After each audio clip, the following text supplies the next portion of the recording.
na primeira sala.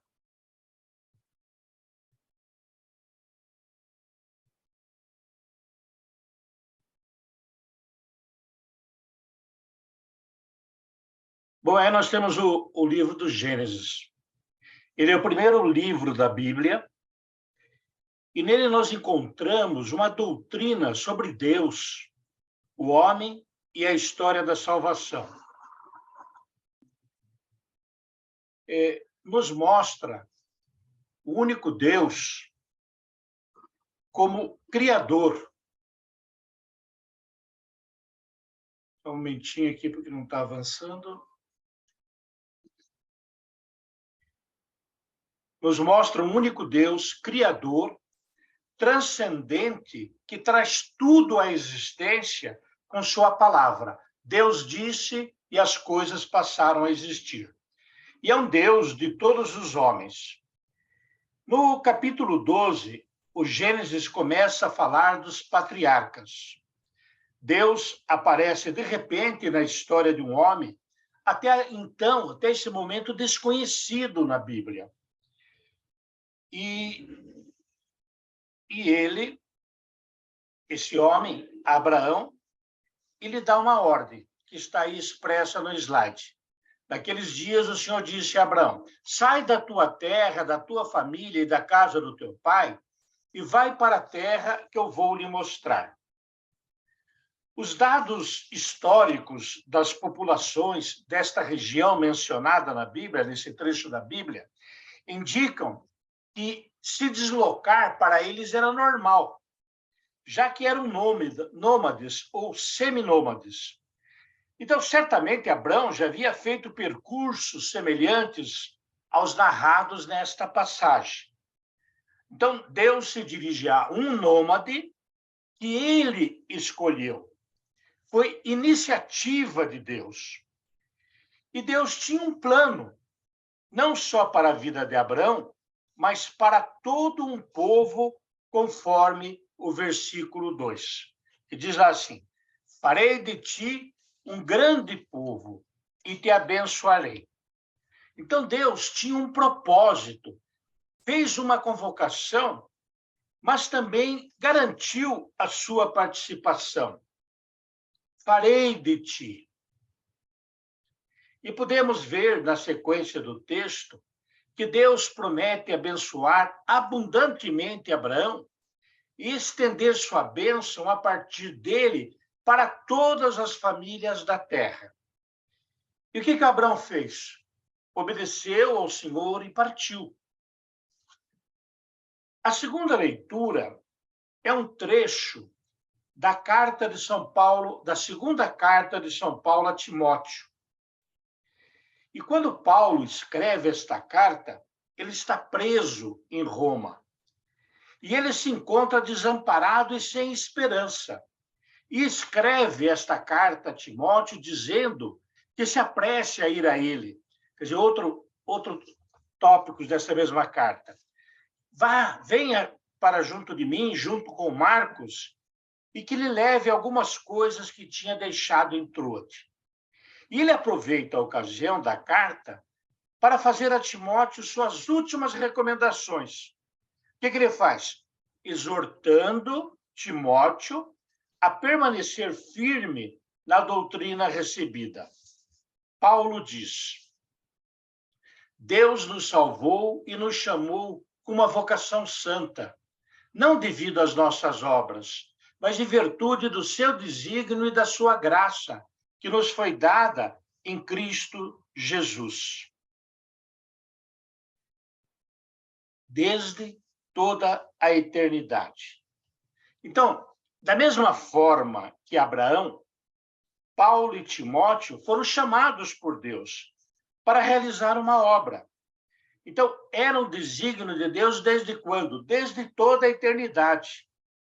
E para realizar suas missões, eles foram fortificados pelo poder de Deus.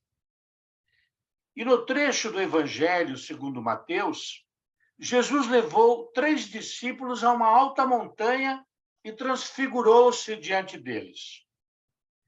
Durante a estada, apareceram Moisés e Elias, que conversaram com Jesus. E aí houve uma manifestação direta de Deus, envolto em uma nuvem, de que Jesus era o seu filho muito amado e que os discípulos deveriam ouvi-lo. No capítulo anterior do Evangelho de Mateus a este evento, Jesus tinha feito o primeiro anúncio da sua paixão. E quando Jesus falou isso, Pedro ficou indignado, dizendo: Deus não permita isso, Senhor. Isto não te acontecerá. Isso está lá em Mateus 16. E Jesus disse a seus discípulos: se alguém quiser vir comigo, renuncie-se a si mesmo, tome sua cruz e siga-me. E 6 dias depois, foi então quando Jesus tomou Pedro, Tiago e João e levou-os a uma montanha e se transfigurou diante deles. E houve uma manifestação de Deus para confirmar a identidade de Jesus e animar seus discípulos diante do que haveria de vir. Então, vejam, tanto Abraão como Paulo e Timóteo foram chamados por Deus, não por méritos ou obras próprias, mas pelos desígnios de Deus. E Deus concede sua graça. Para Abraão, uma nova terra e bênçãos. Para os apóstolos, a força. Em Abraão, Deus criou uma nação e uma posteridade. Todos responderam com um sim ao chamado de Deus. E no Evangelho, Deus também se manifesta e revela a sua vontade. Qual é a vontade dele? Que ouçam o que o Filho tem para falar. O que ele falou ali? Este é o meu Filho amado, no qual eu pus todo o meu agrado. O que quer dizer agrado? Bênçãos de Deus. Então, analisando as 3 passagens, nós podemos concluir que Deus tem um propósito desde toda a eternidade. E ele tem um plano grandioso, no qual incluiu a posteridade de Abraão, ou seja, todos nós, a partir de Jesus Cristo. Então, a iniciativa é sempre de Deus, que chama, revela um plano e pede a adesão do homem. E assim, então, nós podemos trazer para as nossas vidas.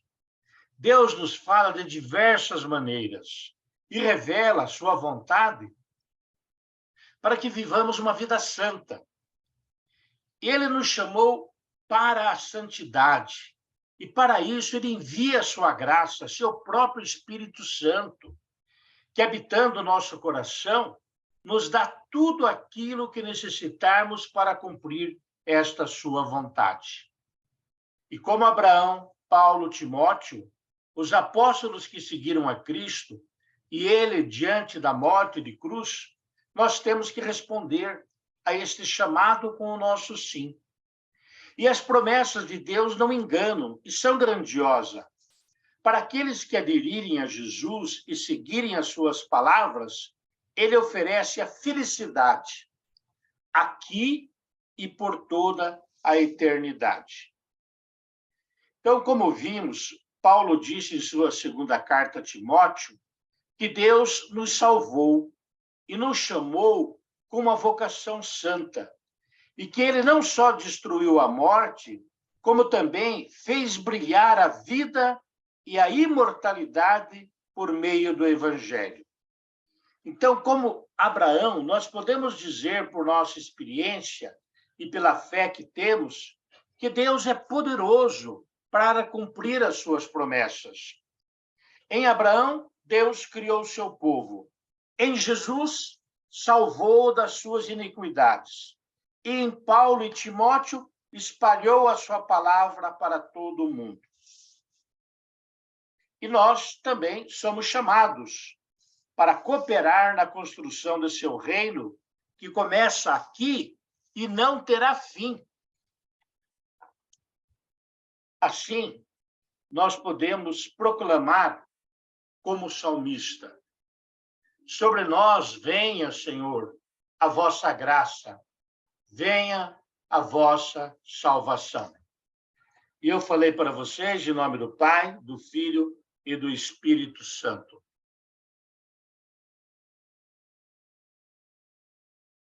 Bem, agora que nós tivemos esta apresentação, nós iremos, então, para a nossa terceira sala simultânea. Nós teremos agora, então, 15 minutinhos para trazer esses textos bíblicos para as nossas vidas. O que isso tem a ver com nós? O que ele te exorta? O que ele te chama a responder? Então, você pode responder também em forma de oração. 15 minutinhos, nos mesmos grupos, e nós retornaremos aqui para a sala principal. Até já.